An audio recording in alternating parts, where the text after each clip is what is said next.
Buenas tardes, bienvenidos a Operación Bestseller. El otro día estuvimos hablando de lo que cobra un escritor, te lo dejo aquí el vídeo por si no lo viste, y muchos de vosotros me dijisteis, ¿cómo puede ser que cobre tan poco un escritor? Y hoy te lo voy a explicar aquí para que lo entiendas perfectamente. Así que si te gusta este contenido, por favor suscríbete y dale a la campanita y por favor dale un me gusta que a ti no te cuesta nada y nos ayudas muchísimo. Vamos a hablar de por qué cobran tan poco un escritor. Y es que estuvimos hablando en el anterior vídeo de que normalmente una editorial siempre paga entre un 7 y un 10% de las ventas del libro en formato papel. Estamos hablando de en formato papel, como este de aquí, aunque sea antiguo, pero en formato papel. Y ahora vamos a hablar de todos los intermediarios que hay en la venta de un libro y el por qué solo se le puede pagar ese porcentaje al autor. Para que entendáis bien, los intermediarios que hay en la venta de un libro son los siguientes: el escritor, el editor, el distribuidor y la librería. Estoy seguro que aquí 3 de ellos te sonaban, pero hay uno que no te sonaba tanto, que es el distribuidor. Y tú me dirás, ¿qué es un distribuidor? Pues te lo voy a explicar así de una manera rápida, aunque un día haremos un vídeo ya más profundo explicando bien la figura de este distribuidor, porque es imprescindible y se necesita tener este conocimiento. Pues bien, ten en cuenta, te pongo el ejemplo de España. En España hay unas 3.000 y pico editoriales y 3.500 librerías aproximadamente. Es imposible, yo por ejemplo tengo 2 editoriales, Editorial Banner y Emprem Books.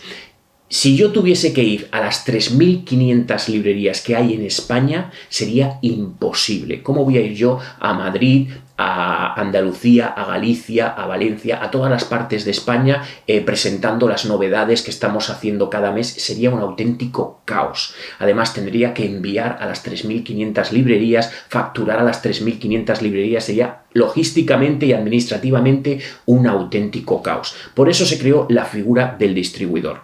De distribuidores en España, pues habrá decenas de ellos, 30, 40 distribuidores en España, que cada uno de ellos lleva a unas 100, 200, incluso hay grandes que llevan hasta 300 editoriales. Ellos tienen almacenes logísticos muy grandes donde almacenan todos los libros de las editoriales y son sus comerciales los que van a todas las librerías de España, porque además tienen delegaciones en diferentes puntos y van ofreciendo las novedades de todas sus editoriales. Y cuando las librerías compran los libros, pues el distribuidor se lo envía, se lo factura, etc. Y esto hace que sea mucho más fácil tanto para las editoriales como para las librerías. Pero lo malo de todo esto es que hay un actor más en esta ecuación que también quiere su parte del pastel.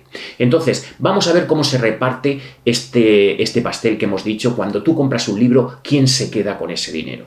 Pues bien, ya hemos dicho que hay 4 partes: el autor, el editor, el distribuidor y la librería. Vamos a poner el mismo ejemplo que pusimos la otra vez en el vídeo de cuánto cobra un escritor y vamos a suponer que tu libro se está vendiendo por 20 euros más IVA, más impuestos. Los impuestos nunca se cuentan. 20 euros. Pues bien, entre el distribuidor y la librería se van a quedar un 55% de ese precio aproximadamente. Hay distribuidores que se quedan más, distribuidores que se quedan menos, pero más o menos un 55%. Esto significa que de esos 20 euros, 11 van a parar a manos del distribuidor y la librería. Así que al editor y al escritor solo quedan repartirse 9 euros. Si dijimos en el anterior vídeo que un escritor puede cobrar un 10% del precio final del libro, esos 20 euros, ya hemos dicho que ese autor va a cobrar 2 euros del libro. Con lo cual a la editorial solo le quedan 7.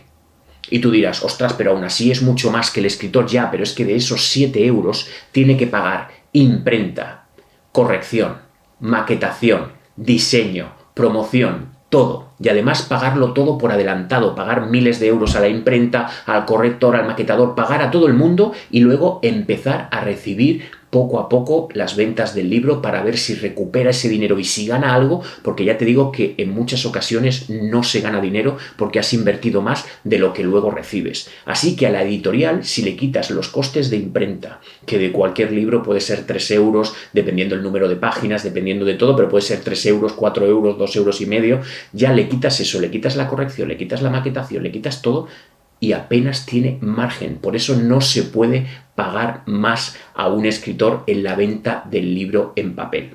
Pero ahora tú te estarás preguntando, Y si subo yo mi libro, por ejemplo, a formato electrónico y lo subo a la plataforma Amazon, ¿cuánto voy a ganar? Pues te lo voy a dejar en este vídeo, de aquí. Y ahora quiero preguntarte, ¿tú sabías que había tanto intermediario en la venta de un libro? Déjamelo aquí en comentarios.